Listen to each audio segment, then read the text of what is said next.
اللہ الرحمن الرحیم نحمدہ و نصلی علی رسولہ الکریم اما بعد فاعوذ باللہ من الشیطان الرجیم بسم اللہ الرحمن الرحیم یا ایہا الناس اعبدوا ربکم الذی خلقکم والذین من قبلکم لعلکم تتقون وقال عز وجل وما خلقت الجن والانس الا لیعبدون صدق اللہ العظیم رب اشرح لی صدری ویسر لی امری واحلل عقدۃ من لسانی یفقہوا قولی آمین یا رب العالمین۔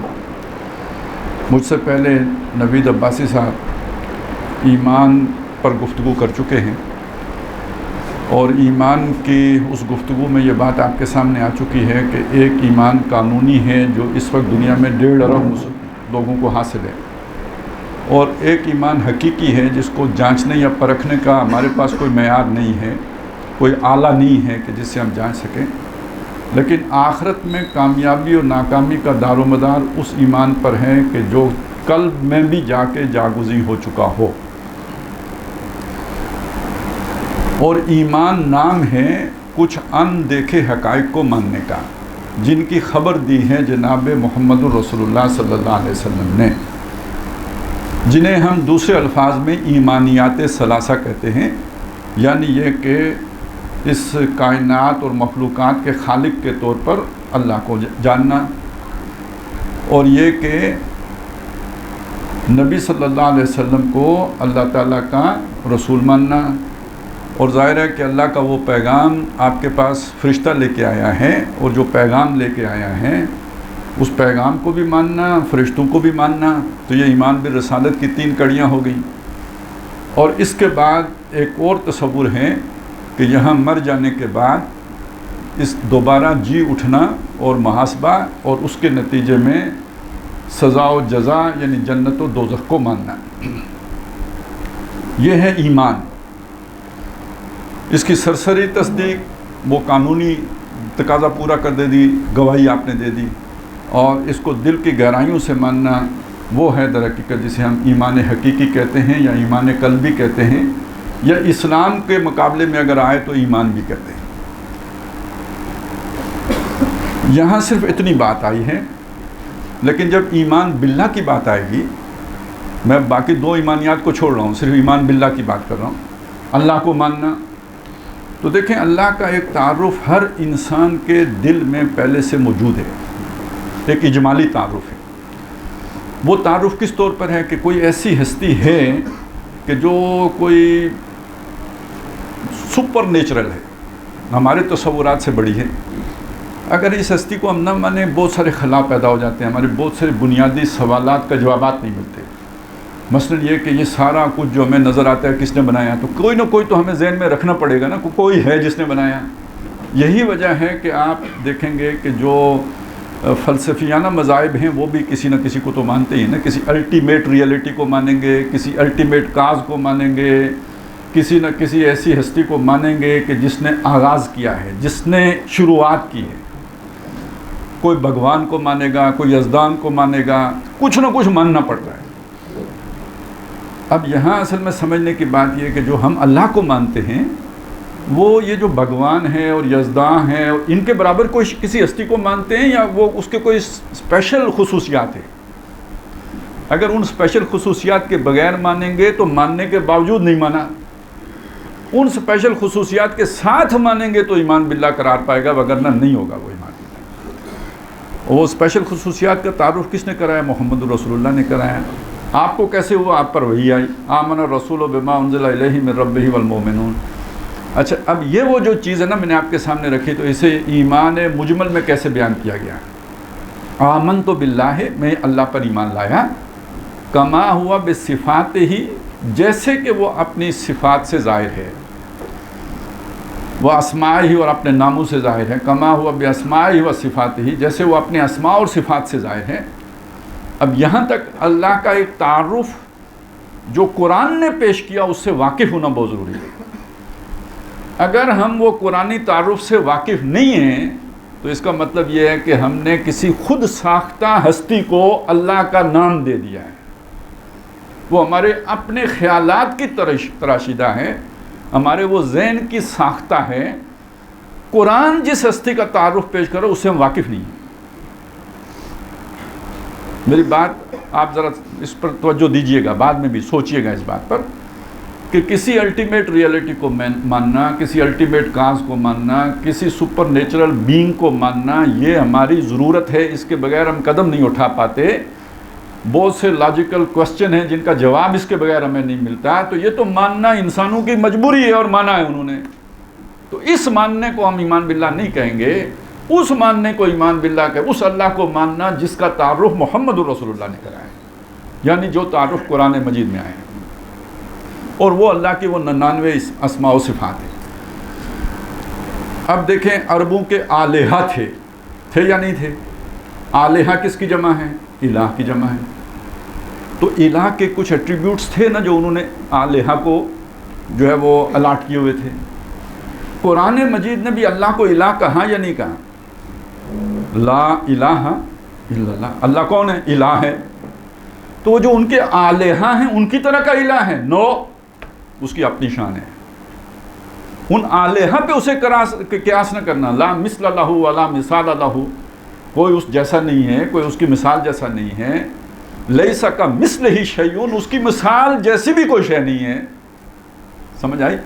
تو الہ تو لفظ کا اطلاق ہو جائے گا، یہ بھی آلہہ ہیں وہ بھی الہ ہیں، لیکن ان آلہہ کی طرح کا الہ نہیں ہے، اس کی اپنی شان ہے۔ کل یوم ہوا فی شان، اس کی اپنی شانیں ہیں، ہر روز ایک نئی شان کا جلوہ ہوتا ہے۔ یہ آلہہ تو یہ جامد ہیں، یہ تو پتھروں کی طرح ایک ہی جو ہے نا وہ چیز ہیں، اس کی شان ہر روز بدلتی ہے، نئی شان، نئی آن، نئی بان۔ کل یوم ہوا فی شان، ہر روز وہ ایک نئی شان میں ہوتا ہے، نئے معاملے میں ہوتا ہے، نئے کام پہ ہوتا ہے، نئی اس کی جہت ہوتی ہے۔ یعنی ایک بندہ مومن جو اللہ کی ذات پر یا اللہ کے بارے میں سوچتا ہے، غور کرتا ہے، قرآن مجید کو پڑھتا ہے اللہ کی معرفت کے لیے، پہچان کے لیے، تو اس پر بھی نئی سے نئی شان کھلتی رہتی ہیں۔ سارا تعارف ایک دن میں حاصل نہیں ہوتا، بڑھتا رہتا ہے، اور یہ تعارف جنت میں بھی جا کے ختم نہیں ہوگا، بڑھتا ہی رہے گا، اس میں کمی نہیں ہوگی، اضافہ ہی ہوتا رہے گا۔ طے در طے ہے شخصیت، تو اس کا کامل تعارف تو کبھی بھی نہیں ہو سکتا، اس کی طے تک تو کبھی پہنچا نہیں جا سکتا، اس کی ذات کی کنہ کبھی معلوم نہیں ہو سکتی، لیکن یہ کہ اس تعارف میں اضافہ درجہ بدرجہ ہوتا رہے گا۔ ایک بات یہ ہوگی، الہ کا کوئی خاص معنی ہے، ٹھیک ہو گیا نہیں؟ ارباب دنیا میں پہلے سے بھی تھے یا نہیں تھے؟ فرعون بھی کہتا تھا انا ربکم الاعلی، میں بھی رب ہوں۔ رب ہونے کا دعویٰ نمرود نے بھی کیا تھا، میں بھی رب ہوں۔ رب ہونے، وہ بھی کچھ کو اپنا رب مانتے تھے، ارباب مانتے تھے۔ یہود و نصارہ بھی اربابم من دون اللہ کے قائل تھے۔ اتخذوا احبارهم ورهبانهم اربابا من دون اللہ، رب کی جمع ارباب۔ تو یہ جو دنیا کے رب ہیں، جیسے فرعون ہے، جیسے نمرود ہے، جیسے یہ یہود و نصارہ کے ارباب ہیں، کیا وہ اللہ بھی ایسا ہی رب ہے؟ اس کی اپنی شان ہے، ان ارباب پر اسے قیاس نہ کرنا، اس کی اپنی شان ہے۔ اب اسی طرح کا ایک لفظ بادشاہ ہے، جیسے رب ہیں، جیسے دنیا میں بادشاہ ہوتے ہیں تو اللہ بھی بادشاہ ہیں۔ للہ ملک السماوات والارض، آسمانوں اور زمین کی بادشاہی اللہ کی ہے۔ لہو ملک السماوات والارض، اسی کی بادشاہی ہے آسمانوں اور زمینوں میں۔ تبارک الذی بیدہ الملک، بابرکت وہ ذات جس کے ہاتھ میں کل بادشاہی ہے۔ فسبحان الذی بیدہ ملکوت کل شیء، پاک ہے وہ ذات کہ جس کے ہاتھ میں ہر شے کی بادشاہی ہے، اس کی لگام اس کے ہاتھ میں، وہ جدھر چاہے اسے لے کے چلے۔ مختار کل ہے، ان الحکم الا للہ، اس کے حکم کے بغیر پتہ بھی جنبش نہیں کرتا۔ لا یشرک فی حکمہ احدا، وہ اپنے حکم دینے کے اختیار میں کسی کی شرکت گوارا نہیں کرتا۔ تو بادشاہ ہے، لیکن کیا فرعون جیسا بادشاہ ہے بے بس؟ کیا نمرود جیسا بادشاہ جو مر گیا؟ نہیں، اس کی اپنی شان ہے، بادشاہ وہ ہے، لفظ کا اطلاق ہو جائے گا بلکہ اشتراک ہو جائے گا، لیکن شانیں اپنی اس کی اپنی ہیں۔ تو اب یہ جو ایمان باللہ ہے، اس میں جو اللہ کی صفات ہیں، اس کے جو نام ہیں، ان سے یہ مغالطہ نہ ہو کہ وہ نام چونکہ ان طرح کی صفات کے حامل انسان بھی ہیں تو اللہ بھی ویسا بادشاہ ہے، ویسا رب ہے، ویسا الہ ہے۔ نو، یہ ایسا نہیں کرنا۔ ایسا کرنے کا نتیجہ کیا نکلے گا؟ اللہ اور آپ کا جو تعلق ہے نا، اس میں رکھنا آ جائے گا۔ جب آپ نے اسے بادشاہ دنیا کے بادشاہوں کے پہ قیاس کیا تو ایک بادشاہ کی بادشاہی سے نکل کر دوسرے بادشاہ کی بادشاہی میں جایا جا سکتا ہے یا نہیں؟ ایک ملک کی شہریت ترک کر کے دوسرے ملک میں جا کے بسیرا کیا جا سکتا ہے یا نہیں؟ ہوتا ہے نا، پاکستان سے لوگ پاسپورٹ بنوا کے گئے، پھر امریکہ چلے گئے، کوئی برطانیہ پہنچ گئے، بھاگو، ففروا الی الامریکا ففروا الی البرطانیہ۔ تو کیا اللہ بھی ایسا بادشاہ ہے کہ جس کی بادشاہی سے نکل کر کسی اور بادشاہ کے جو ہے نا وہ مملکت میں جا کے شامل ہو جائیں؟ نہ یار، یہ غلطی نہیں کرنا ہے۔ یا معاشر الجن والانس ان استطعتم ان تنفذوا من اقطار السماوات والارض فانفذوا لا تنفذون الا بسلطان۔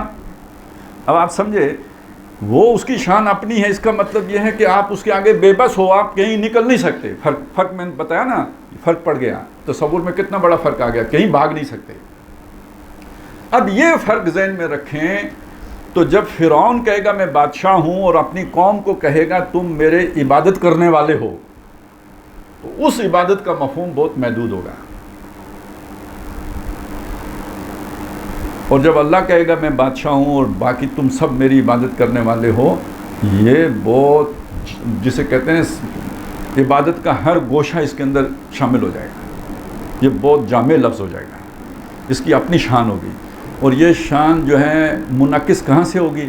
وہ الہ کے لفظ سے، رب کے لفظ سے۔ اگر آپ نے الہ کے تصور میں دھوکہ کھایا، اگر آپ نے رب کے تصور میں دھوکہ کھایا، آپ کا عبادت کا تصور ٹھیک ہو نہیں سکتا۔ تو اصل میں یہ میں نے ربط قائم کیا ہے، جو گفتگو نوید صاحب نے کی ہے نا، ایمان کا تعلق عمل کے ساتھ کیا ہے۔ اگر آپ کے ایمان کے اندر کوئی تصور میں خامی ہوئی تو وہ آپ کے عمل میں لازماً ظاہر ہو کے رہے گی۔ تو ایمان کا مطلب صرف آنکھیں بند کر کے مان لینا نہیں ہے، بلکہ اپنی تمام قواعد فکری کو بروئے کار لا کر سوچ سمجھ کے ماننے کا مطلب ہے، اور جیسا اللہ تعالیٰ ہے اس کو پہچاننا، اس پہچان کے ساتھ ماننا، اس کا نتیجہ پھر وہ محبت کی صورت میں بھی نکلے گا، شکر کی صورت میں بھی نکلے گا، اور عبادت کی صورت میں بھی نکلے گا۔ تو یہ یہاں تک تو چلیں، پچھلا موضوع اور ہم جو جسے اب لے کے ہم چلنے والے ہیں، یہ آپ اس میں کنیکٹ ہوئے، یہ ساری گفتگو اصل میں اس چیز کے لیے ہوگی۔ اب ایک چھوٹی سی تمہیدی سی بات اور آپ کے سامنے عرض کر دوں۔ مولانا مودودی رحمۃ اللہ علیہ کی ایک کتاب بہت مشہور ہوئی، اصل میں ان کا سارا جو تصور فرائض دینی ہے وہ اس کتاب پر کھڑا ہے۔ کتاب کا نام ہے قرآن مجید کی 4 بنیادی اصطلاحیں۔ یہ ابھی میرے پاس ہے، یہ سارا اقامت دین کا تصور وغیرہ وغیرہ یہ اس پر کھڑا ہے سارا۔ بعد میں لوگوں نے پھر اس کا توڑ بھی لکھا ہے، انہوں نے کہا جی یہ تو بالکل جو مفہوم انہوں نے بیان کیا ہے یہ مفہوم تو ہمارے اسلاف میں کبھی تھا نہیں۔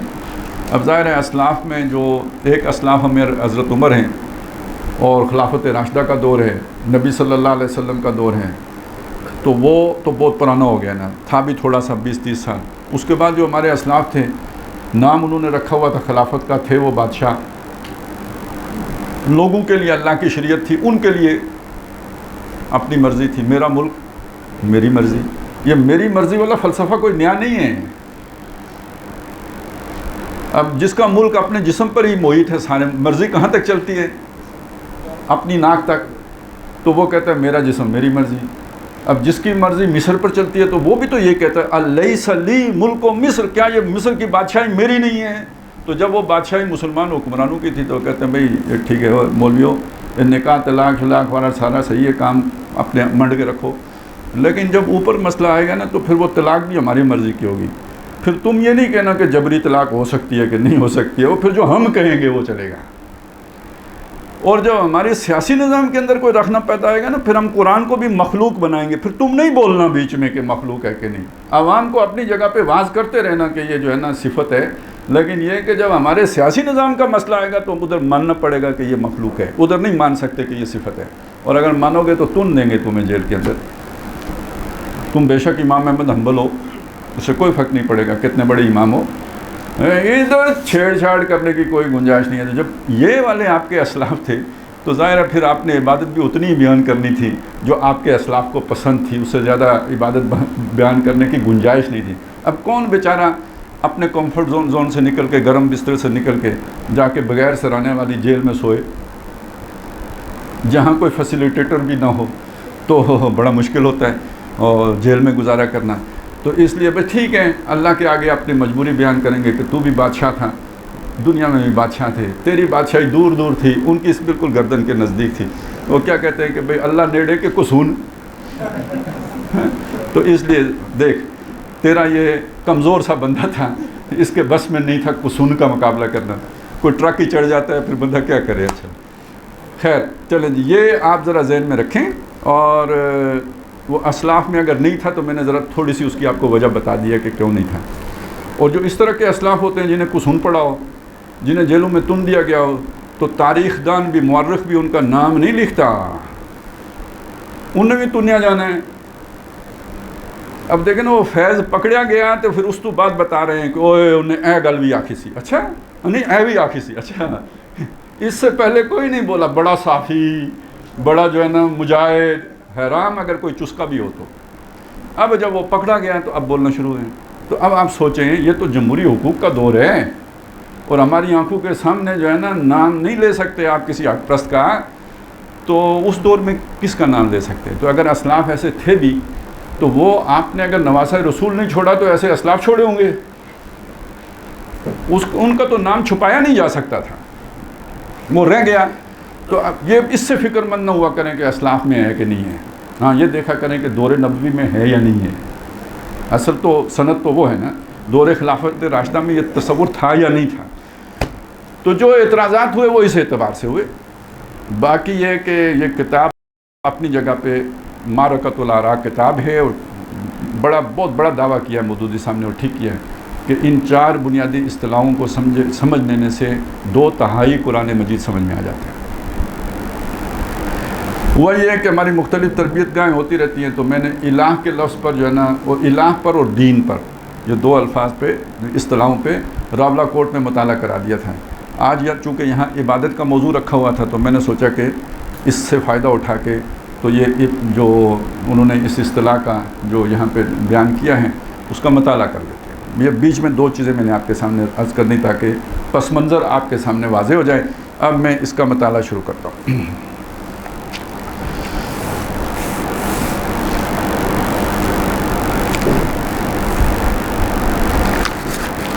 انہوں نے جو ترتیب رکھی ہے وہ یہ ہے کہ پہلے الہ کا لفظ بیان کیا، پھر رب کا کیا ہے، پھر عبادت کا کیا ہے، اور آخر میں دین کا کیا ہے. ہماری ترتیب الٹ پلٹ ہو گئی ہے. پہلے ہم نے الہ کا کیا تھا وہاں پہ راولہ کوٹ میں، پھر اس کے کوئی 6 مہینے کے بعد موقع ملا تو ہم نے دین کا کر لیا، اور اب یہاں پہ عبادت کا کر لیں گے. پھر کبھی موقع ملا تو رب کا بھی ہو جائے گا انشاءاللہ تعالیٰ. لیکن وہ مفہوم سارا آ گیا جو میں نے شروع میں گفتگو کی ہے نا، اس کے اندر اصل میں رب وہی ہے جو بادشاہ ہے. رب مانا بادشاہ، لیکن کون سا بادشاہ؟ وہ فرعون اور نمرود والا نہیں، بلکہ وہ جو اس کی اپنی شان ہے وہ والا بادشاہ. اب یہ آ جائیں جی، یہ صفحہ 85 سے شروع ہوتا ہے جو میرے پاس ایڈیشن ہے. اس میں سب سے پہلے وہ لغوی تحقیق کرتے ہیں، یعنی لغت میں عرب بول چال میں اس کا معنی کیا تھا. ظاہر ہے قرآن مجید بعد میں اترا ہے، عربی زبان پہلے سے موجود تھی، تو جو الفاظ قرآن نے استعمال کیے اگر نئے الفاظ استعمال کرے گا تو عرب واقف نہیں ہے، تو وہی الفاظ استعمال کیے جن سے عرب لوگ واقف ہیں، اور وہ ان کی بول چال میں اس لفظ کا معنی کیا تھا. عربی زبان میں عبودیہ، عبدیہ کے اصل معنی خضوع و تذلل کے ہیں. خضوع کسی کے جباری و قہاری، اس کا خوف، اس کا جو ہیبت اور اس کا جو تنتنا ہے، اس کی جو، اب یہ دہشت کا لفظ اچھا نہیں لگتا لیکن یہ کہ جو بھی اس کا ایک روب ہے، اس کی وجہ سے آپ کے اوپر جو ایک وہ گھگھیانی کی کیفیت طاری ہوتی ہے، اور یعنی ایک بچھ جانے کی کیفیت طاری ہوتی ہے، عاجزی کی یا انکساری کہیں، اس کو کہیں گے خضوع. اور تزلزل، یہ لفظ ذلیل ہونے سے بنا ہے، یعنی اپنی کمتری، اپنا حقیر ہونا. ایک میں ہوتی ہے نا انا، تو اس کے اندر ایک تنتنا تو ہوتا ہے، تو ایک ایسی ہستی کے سامنے آئیں جہاں آپ بالکل بچھ جائیں، آپ کی میں بالکل رخصت ہو جائے، اس کی کوئی حیثیت باقی نہ رہے، تو یہ گویا آپ اس کے آگے بچھ گئے، عاجزی اور انکساری کی انتہا ہو گئی، جس کی علامت جو ہے نا سجدہ ہے. بچھ جانے کی آخری صورت سجدہ ہے. اسی لیے کہا جاتا ہے نا کہ بندہ اپنے رب کے قریب سجدے سے زیادہ اور کہیں نہیں ہوتا. یہ عاجزی کی آخری یعنی عملی شکل ہے.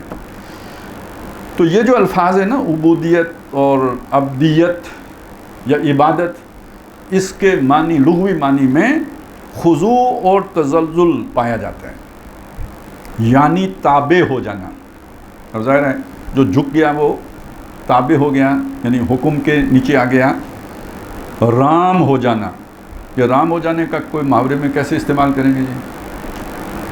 وہ اس کی باتوں سے رام ہو گیا، مطلب نہیں مانتا تھا، اس نے ایسی چکنی چپڑی باتیں کی کہ رام ہو گیا. اچھا، کسی کے سامنے اس طرح سپر ڈال دینا کہ اس کے مقابلے میں کوئی مزاحمت یا انحراف و سرتابی نہ ہو. آپ کا کسی کے ساتھ جنگ ہو رہی ہے، سپر کیا ہوتا ہے؟ سینہ سپر. سپر ہوتا کیا ہے؟ ایک تو انگریزی میں تو کھانا ہوتا ہے ایک شام کا ہے، نہیں پتہ؟ ڈھال، تلوار اور ڈھال، تو جس سے آپ دفاع کر رہے ہوتے ہیں وہ سپر ہوتی ہے نا، اپنی سپر. تو سینہ سپر ہونا، سینہ بھی لے کے اور ڈھال بھی لے کے کھڑے ہو جانا، یہ ہے سینہ سپر ہونا. یعنی سینے کے آگے آپ اپنی ڈھال رکھتے ہیں نا، تو جو تلوار کا وار آتا ہے تو ڈھال پہ روکتے ہیں. تو اب وہ آپ نے وہ سپر ہی ڈال دی، گویا ہم تو بچ گئے. اور وہ کیا ہے کہ جی ہم بھی تسلیم کی خو ڈالیں گے، بے نیازی ان کی عادت ہی صحیح. تو اب جو تیری مرضی، ہم نے تو اپنا آپ گردن ڈال دی آپ کے آگے. سپر ڈال دینا گویا گردن ڈال دینا. اس کے مقابلے میں کوئی مزاحمت کسے؟ ریزسٹنس. آپ کوئی حکم ماننے میں ریزسٹ کر رہے ہوں تو وہ ریزسٹنس ترک کر دینا، مزاحمت ترک کر دینا. انحراف، اچھا یہ دو چیزیں ہوتی ہیں. ایک آپ مقابلہ کر رہے ہیں اور مقابلہ کرتے کرتے آپ نے ہتھیار ڈال دیے، سپر ڈال دی، ہتھیار ڈال دیے. ایک صورت یہ ہوتی ہے کہ آپ پہلو بچا کے نکل گئے، گردن نہیں جھکائی، ذرا پہلو تہی کر کے نکل گئے، دائیں بائیں سے ہو کے سرک گئے. اس کو انحراف کہتے ہیں. تو انحراف سرتابی، سر اٹھانا یعنی مقابلے پہ آنا. جب یہ چیز نہیں ہوتی تو یہ خضوع و خشوع یا عبودیت یا عبادت کے معنی، یعنی اس کی اسپرٹ یہ ہے. اور وہ اپنے منشا کے مطابق جس طرح چاہے خدمت لے، کوئی آبجیکشن نہیں، کوئی ریٹیلیشن نہیں، کوئی ریزنٹمنٹ نہیں، کوئی ریزسٹنس نہیں. یہ جو اس کے مزاج میں آئے، جو کہے اس کے آگے آپ نے مزاحمت ترک کر کے تسلیم کرنا. یہ ہے اصل میں اس کے معنی کے اندر، جس طرح چاہے خدمت لے. اسی اعتبار سے اہل عرب اس اونٹ کو بعیر معبد کہتے ہیں جو سواری کے لیے پوری طرح رام ہو چکا ہو. یعنی آپ یہ تصور کریں، گھوڑے کا تو ہمیں پتہ ہے نا، وہ جو اس کے اوپر پہلی دفعہ بیٹھتے ہیں تو بہت شرارتیں کرتا ہے، اور اناڑی اگر ہو تو وہ تو اس کی زندگی داؤ پہ لگ جاتی ہے. وہ بڑا ماہر گھڑ سوار ہوتا ہے جو رام کرتا ہے گھوڑے کو، اور کئی نشستوں کے بعد جا کے گھوڑا رام ہوتا ہے، وہ اتنی جلدی وہ رام ہوتا نہیں. تو بہرحال گھوڑے کی طاقت سے انسانی نفس تو زیادہ شریر ہوتا ہے نا، ان النفس لامارۃ بالسوء، تو اس کو بھی رام کرنا کوئی آسان نہیں ہوتا. اسی طرح اونٹ کا تصور کریں، وہ اونٹ کی، ہاتھی کی مستی سنی ہے، اونٹ کی ویسے مجھے نہیں پتا وہ کیسے مست ہوتا ہے، لیکن بہرحال یہاں پہ بات آئی ہے. وہ تو عرب لوگ اس اونٹ کو جو ذرا بے قابو ہو، انقلابی ہو جائے، تو بالآخر جب وہ سرنڈر کرتا ہے تو وہ بعیر معبد وہ اونٹ بن جاتا ہے. جو سواری کے لیے پوری طرح رام ہو چکا، اور اس راستے کو طریق معبد جو کثرت سے پامال ہو کر ہموار ہو گیا ہو. اب یہ بھی آپ کو سمجھ نہیں آئے گی، لیکن آپ کو ابھی سمجھ آ جاتی ہے. سڑک بناتے ہیں نا تو اونچی نیچی ڈھلوانے ہوتی ہیں، پھر وہ آتا ہے جی وہ ٹریکٹر، وہ اسے کرتا ہے ہموار.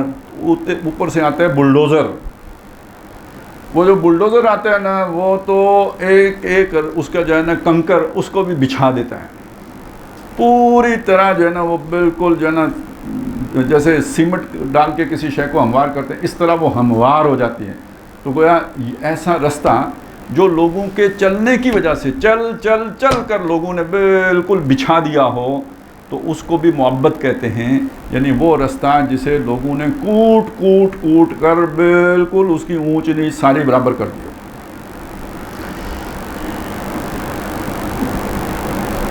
پھر اسی اصل سے اس مادہ میں غلامی، اطاعت، پوجا، ملازمت اور قید یا رکاوٹ کے مفہومات پیدا ہوئے ہیں۔ کتنے الفاظ آگے جی؟ میں دوبارہ دہرا دیتا ہوں۔ غلامی، عبد، وہ آدمی جس کی اپنی آزاد مرضی نہ ہو، جس کو کسی نے خرید کے رکھا ہوا ہو۔ اب تو غلامی ہے نہیں، لیکن پہلے وقتوں میں جب غلامی تھی تو اس آدمی کے اپنے کوئی حقوق نہیں ہوتے تھے، اسے حق ملکیت حاصل نہیں ہوتا تھا۔ مطلب اس نے اگر کچھ ارن کیا ہے تو یہ اس کی پونجی نہیں ہے، وہ جس کا مملوک ہے وہ جا کے اسے دینے کا پابند ہے۔ جیسے گائے نے اگر چرا ہے کچھ کھیت سے تو دودھ کسے دے گی؟ خود پینے کی حقدار نہیں ہے، وہ دودھ اس کے مالک کا ہے۔ اسی طرح کسی غلام نے اگر کچھ ارن کیا ہے تو اس کی ذاتی ملکیت نہیں ہوگا، وہ اس کے مالک کی ملکیت ہوگی، یہاں تک کہ اسے حق زندگی بھی حاصل نہیں ہے۔ اس کا مالک چاہے تو اس کی گردن کاٹ دے، اس سے پوچھا نہیں جائے گا کہ تم نے اسے کیوں قتل کیا، کیونکہ وہ مالک ہے۔ اس حد تک رائٹ تھا اس کے پاس۔ تو غلامی کا مطلب سمجھ آیا؟ اس کا کیا مطلب؟ جو جس کے آپ عبادت گزار ہیں اس کو آپ نے یہ حق دے دیا، جب چاہے آپ کو زندہ رکھے، جب چاہے آپ کو مار دے، اور آپ کی ساری چیزوں کا مالک کون ہے؟ وہ ہے۔ اچھا، رب کا بھی تو یہی معنی ہے نا۔ آگے چلیں۔ اطاعت، اب غلامی اور اطاعت میں فرق آ گیا تھوڑا سا، کہ غلامی جو ہوتی ہے وہ تو مجبوری بھی سے بھی ہوتی ہے، اطاعت چونکہ طوع سے بنا ہے تو اس کے اندر ایک آمادگی کا مفہوم بھی پایا جاتا ہے، وہ کام جو اپنی مرضی سے یعنی وہ غلامی جو اپنی مرضی سے کی جائے، یعنی وہ ایک شکر کا اور محبت کا پہلو بھی اس کے اندر شامل ہو جاتے ہیں۔ یعنی اس کو آپ کہیں جیسے آپ کسی کے پرستار ہو جاتے ہیں اور اس وجہ سے غلام بن جاتے ہیں۔ ایک آپ غلامی کرتے ہیں مجبوری سے، اور ایک غلامی وہ ہوتی ہے کہ عقیدت سے کرتے ہیں، جیسے کسی پیر کا کوئی مرید ہوتا ہے، ٹھیک ہے نا، یا کسی معشوق کا کوئی عاشق ہوتا ہے، تو عاشق صاحب بھی تو حد ہی سے گزر جاتے ہیں نا۔ پھر تو مکتب عشق کے دستور نرالے دیکھے، اس کو چھٹی نہ ملی جس نے سبق یاد کیا، تو کئی منزل شب تار میں بھی جنوں میرا کئی منزلوں سے گزر گیا، تیرے عقل و شعور کا قافلہ ابھی انتظار سحر میں ہے۔ تو یہ دیوانگی، پاگل پان، یہ عشق کے لوازمات ہیں۔ تو یعنی کسی کا عقیدت مند ہو کر اس کا غلامی اختیار کر لینا، یہ اطاعت کے اندر یہ والا مفہوم پایا جاتا ہے۔ ملازمت، نوکری کرنا، مطلب ملازم کے لیے بھی عبد کا لفظ آ جائے گا، لیکن فرق ہے غلام میں اور ملازم میں فرق ہے۔ کیا فرق ہے؟ غلام ہمہ وقتی ہوتا ہے، ہمہ جیتی ہوتا ہے، اس نے ہر کام کرنا ہوتا ہے اور ہر وقت کرنا ہوتا ہے، اور جو ملازم ہے وہ ہمہ وقتی نہیں ہوتا اور ہر کام کے لیے نہیں ہوتا ہے۔ جو ڈرائیور ہے وہ ڈرائیوری کرے گا، جو مالی ہے وہ جو کوک ہے وہ کوک ہوگا، اس کے اپنے اپنے کام ہوں گے، اس سے دوسرا کام تو آپ نے لینا آپ کے معاہدے میں شامل نہیں ہے۔ کر دے، عقیدت میں کر دے، احترام میں کر دے، اس کی مرضی ہے، لیکن یہ کہ آپ اسے قانونی طور پر باؤنڈ نہیں کر سکتے کہ اس کے ساتھ یہ کام بھی تم کرو، اس کا ایک اچھا احسان ہوگا آپ کے اوپر اگر کرے گا تو۔ اور پھر یہ کہ 8 گھنٹے پورے تو کون تو میں کون، ہو سکتا ہے ایک ہی ریسٹورینٹ میں بیٹھ کے دونوں ملازم اور ماسٹر بیٹھ کے کھانا کھائیں، ٹھیک ہے نا۔ اب یہ ملازم اور غلام کا فرق ہو گیا، تو برابر ملازمت کے لیے بھی یہ لفظ آ جائے گا۔ جو شخص قید کر دیا گیا ہو، اب چونکہ اس کی آزاد مرضی ختم ہو گئی ہے اور جو بھی جیل مینو ہے وہ اس کے مینول اس کے اوپر لاگو ہو گیا ہے، لہذا وہ بھی ایک اس کے قیدی کے لیے بھی یہ لفظ استعمال ہوتا ہے۔ رکاوٹ پیدا ہو جائے آپ کی آزاد مرضی کے اوپر تو اس کے لیے یہ بھی یہ لفظ استعمال ہو جائے۔ یہ سارے مفاہیم کس لفظ کے اندر ہیں جی؟ عبادت یا عبودیت کے لفظ کے اندر ہیں۔ چنانچہ عربی لغت کی سب سے بڑی کتاب لسان العرب میں اس کی جو تشریح کی گئی ہے اس کا خلاصہ یہ ہے: العبد المملوک خلاف الحر۔ عبد وہ ہے جو کسی کی ملک ہو، اور یہ لفظ حر کون ہوتا ہے؟ اور جذبہ حریت نہیں ہوتا، حریت پسند تو پتہ ہے نا، ہاں یہ تو سڑا پسندیدہ لفظ ہے، تو اسی سے حر بنا ہے۔ یہ سندھ میں بہت حر ہوتے ہیں نا، روحانی پیشوا ان کے کون ہیں؟ حروں کے پیشوا پیر پگاڑا، ٹھیک ہے، تو وہ حر کدھر سے نکلا تھا؟ جنہوں نے انگریزوں کے خلاف بغاوت کی تھی۔ یہ بر صغیر کے چند پیر ہیں، 2-3 ہی، جنہوں نے انگریزوں کے خلاف بغاوت کی ہے۔ باقی سارے پیر اپنے تمام مریدوں کے ساتھ بڑے پیر کے مرید تھے. یہ حقیقت ہے. اور مجاہدین جو حریت پسند تھے ان کو پکڑوانے میں ان پیروں کا سب سے بڑا ہاتھ ہوتا تھا. آج کل بھی جو ہمیں آزادی دلانے کے لیے پیر صاحب کھڑے ہیں، پتہ نہیں وہ بھی ہم کہہ دیں کہ آزاد ہیں، تو ان کے بھی جو بڑے تھے انہوں نے بھی اس پورے علاقے میں انگریزوں کی خدمات ان کے لیے سر انجام دی تھی، اور مجاہدین کو پکڑ کر انگریزوں کے حوالے کے خود بھی لڑے تھے. یہ جاگیریں ہیں وہیں تو نہیں مل جاتی نا. جاگیریں تھی کس کی؟ انگریزوں کی تھیں. تو دی کس کو؟ حریت پسندوں کو. ان کو جو لڑتے تھے انگریز کے خلاف انہیں کہتے تھے یہ بزدل لوگ ہیں، اور یہ نان مارشل ریس ہے. یہ بلوچی سارے نان مارشل ہیں، سندھی نان مارشل ہیں. مارشل ریس کون سی ہے؟ چکوال والے، جہلم والے، ٹھیک ہے، چکری والے، یہ سب مارشل ریس ہے. کیوں؟ یہ ہماری طرف سے لڑتے ہیں نا. یہ قابل اعتبار لوگ ہیں، یہ وفادار لوگ ہیں، یہ اچھے لوگ ہیں، گڈ پیپل. اور وہ ناقابل اعتبار، متلون المزاج، اور یہ کہ بے وفا، یہ سارے گندے گندے القابات جو ہے نا ان کے شر پسند.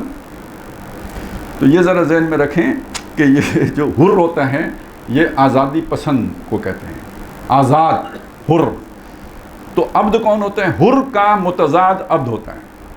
تو یہ جو الفاظ ہیں، العبد یعنی العبد وہ ہوتا ہے المملوک و خلاف الحر، جو کسی کی ملکیت ہوتا ہے اس کے برعکس کے جو آزاد ہوتا ہے.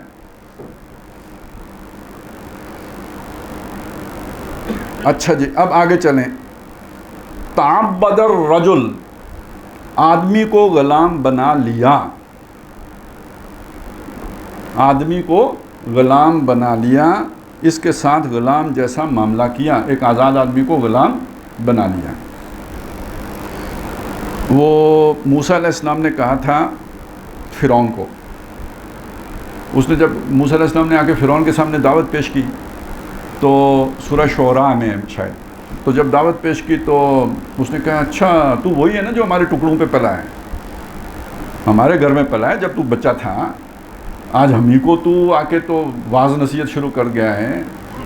تو اس کا جو جواب دیا موسیٰ نے کہ موسیٰ علیہ السلام نے وہ کیا تھا؟ ان ابتا بنی اسرائیل، وہ ایک بچے کو تو پال کے باقی سارے بنی اسرائیل کو غلام بنا لے گا کیا؟ اس کے بدلے میں یہ قیمت وصول کرے گا ان سے.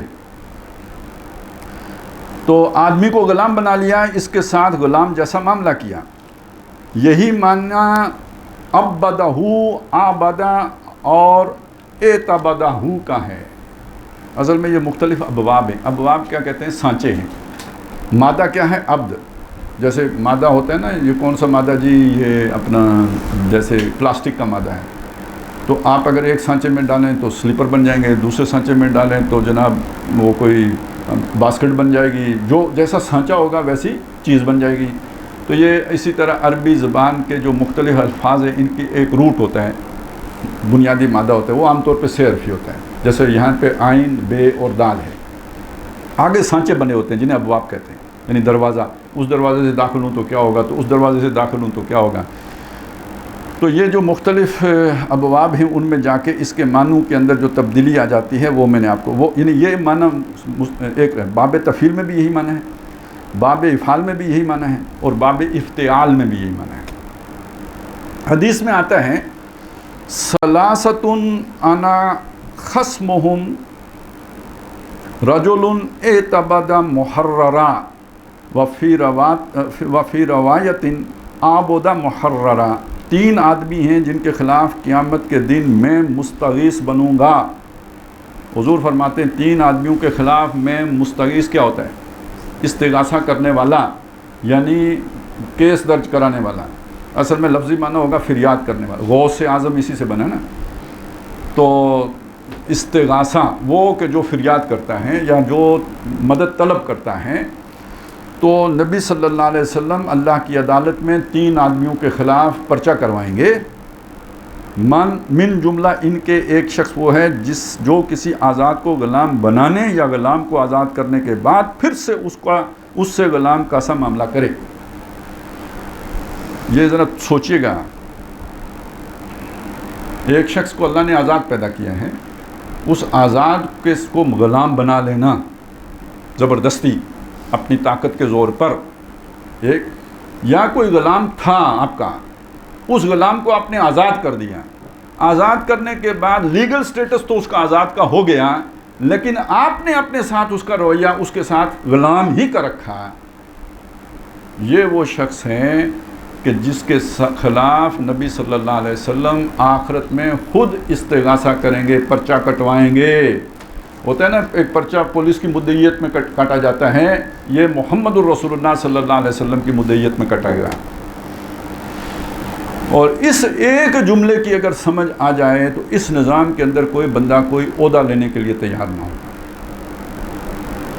یہ پروٹوکول کا کیا مطلب ہے؟ مخلوق خدا کو اپنا غلام سمجھنا، یہ کوئی چھوٹی سی بات نہیں ہے. اگر دین کی سمجھ ہو تو پروٹوکول کا یہ مطلب ہے. حضرت عمر تو یہی سمجھتے تھے کہ ان کے گورنر نے عراق میں اپنے گھر کے باہر ایک چار دیواری لگا لی تھی، باڑ چار دیواری باڑ وہ کانٹوں کی. جب انہیں خبر ملی تو انہوں نے ایلچی بھیجا، ساتھ خط دیا گورنر کے نام، اور اس ایلچی کو بتایا پہلے باڑ جلانا، یہ خط اس کے حوالے بعد میں کرنا. اور باڑ جلا کے وہ خط جو دیا اس میں لکھا تھا لوگوں کو ان کی ماؤں نے آزاد جنا، تم نے ان کو غلام کب سے بنا دیا. یعنی صرف آپ نے باڑ لگائی، اپنا حق ان سے الگ کیا، ان کے راہ میں رکاوٹ ڈال دی، تو گویا آپ نے ان کو اپنا غلام سمجھا. تو اب ذرا اس کو ذہن میں رکھ کر جو کچھ اس وقت ہو رہا ہے تو تصور کریں. یہ آپ جنہیں عہدے سمجھتے ہیں اور چمک سمجھتے ہیں اور جن کو سمجھتے ہیں اللہ نے عزت دی، یہ اللہ نے بہت بڑے پھندے میں پکڑ لیا ہے. یہ وہ لوگ ہیں جن کے خلاف ویسے بھی ظالم اور وہ جو ساری چیزیں ان کو ایک طرف رکھیں، صرف اتنی بات کو ذہن میں، پروٹوکول کتنی بڑی بلا ہے، اسپیشل رائٹس کتنی بڑی بلا ہے. چلیں، لیکن یہاں پہ ہم سمجھ رہے ہیں کہ یہ عبد کا لفظ بنا کدھر سے ہے نا، وہ اس میں جو چیزیں آ رہی ہیں. پھر اس سے غلام کا سا معاملہ کریں. حضرت موسیٰ علیہ السلام نے فرعون سے کہا تھا وَتِلْكَ نِعْمَةٌ تَمَنُّهَا عَلَيَّ، اے فرعون جس نعمت کا تو احسان کا میرے کو جتلا رہا ہے مجھے، وہی جو تو نے مجھے پالا تھا، ان عبدت بنی اسرائیل، اور تیرا وہ احسان جس کا تانا تو مجھے دے رہا ہے اس کی حقیقت یہ ہے کہ تو نے بنی اسرائیل کو غلام بنا دیا ہے. اچھا جی، یہ تو ہو گیا جی ایک لغت کے اعتبار سے. اب دوسری طرف آئیں. العبادت، عبادت کا لفظ اس کا کیا معنی ہے؟ الطاعت مع الخضوع. عبادت کا معنی ہے اطاعت کرنا عاجزی کے ساتھ، خضوع کے ساتھ. یہ خضوع و خشوع اکٹھا آتے ہیں.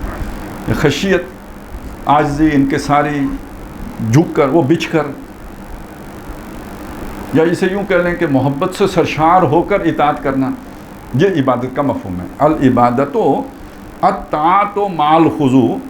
عبادت اس اطاعت کو کہتے ہیں جو پوری فرما برداری کے ساتھ ہو یا جو محبت کے جذبے سے سرشار ہو کر ہو. عبدت طاغوت آئی اطاعہ.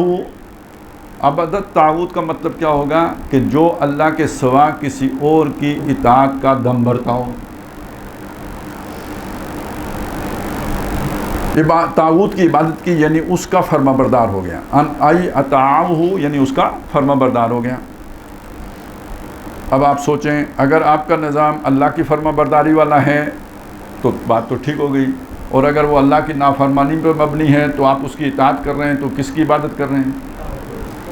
ٹھیک ہے، یہ اب لغت ہی سے نکل کے باتیں ساری چھن کے سامنے آ رہی ہیں. ایاک نعبد، یعنی اب یہ کہاں سے آیا؟ یہ ایاک نعبد کدھر سے آیا؟ اور روز جو پڑھتے ہیں، ہاں جی.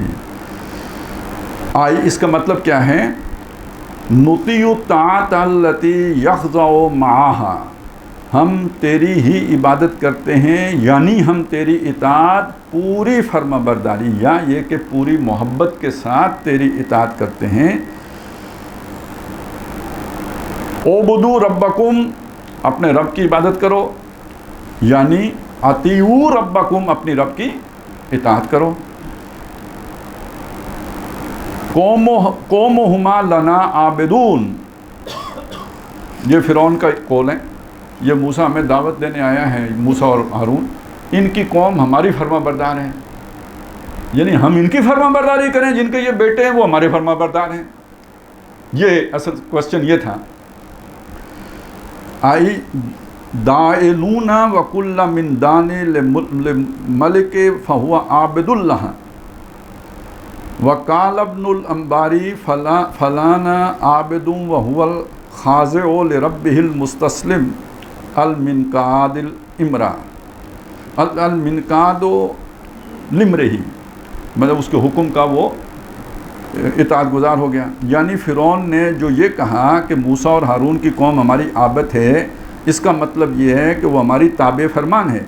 جو شخص کسی بادشاہ کا مطیع ہے وہ اس کا عابد ہے، جو شخص کسی بادشاہ کا مطیع ہے وہ اس کا عابد ہے۔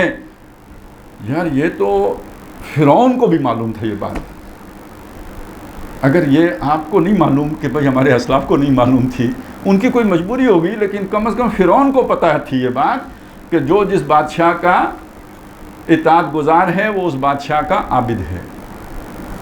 وَقَوْمُهُمَا لَنَا عابدون۔ ویسے تو مطلب جرت کی بات ہے، مجھے تو لگتا ہے کہ ہم اللہ کو بھی سمجھا سکتے ہیں کہ اللہ یہ جو تو نے الفاظ استعمال کیے تھے یہ ہم تک اس سند کے ساتھ نہیں پہنچے تھے جس سند کے ساتھ تو بیان کر رہا ہے آج قیامت کے دن۔ ہماری تو سند چلی آ رہی ہے نا مدینے سے، تو وہ پھر یکے بعد دیگرے ہوتے ہوتے ہوتے ہوتے ہم تک آئی ہے۔ اب یہ قیامت کے دن تو نے کوئی نئے معنی نکال لیے ہیں، یہ بیچ سے تو منقطع ہیں، سندی روایت ہی نہیں پہنچتی ہے مدینے تک۔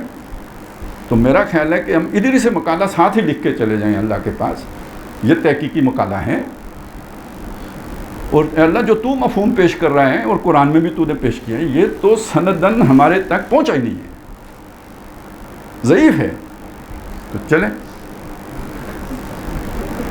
گا، چلے عذر کے درجے میں تو چلے گا نا، ٹھیک ہے۔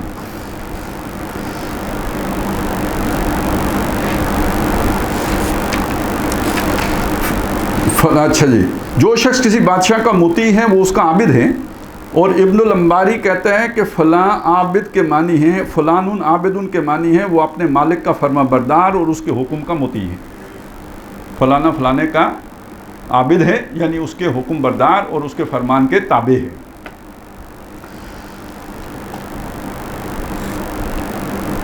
اسی طرح عبدہ عبادہ و معبدن و معبدتن تعالہ لہو، اس کی عبادت کی یعنی اس کی پوجا کی، عبدہ اس کی عبادت کی یعنی اس کی پوجا کی۔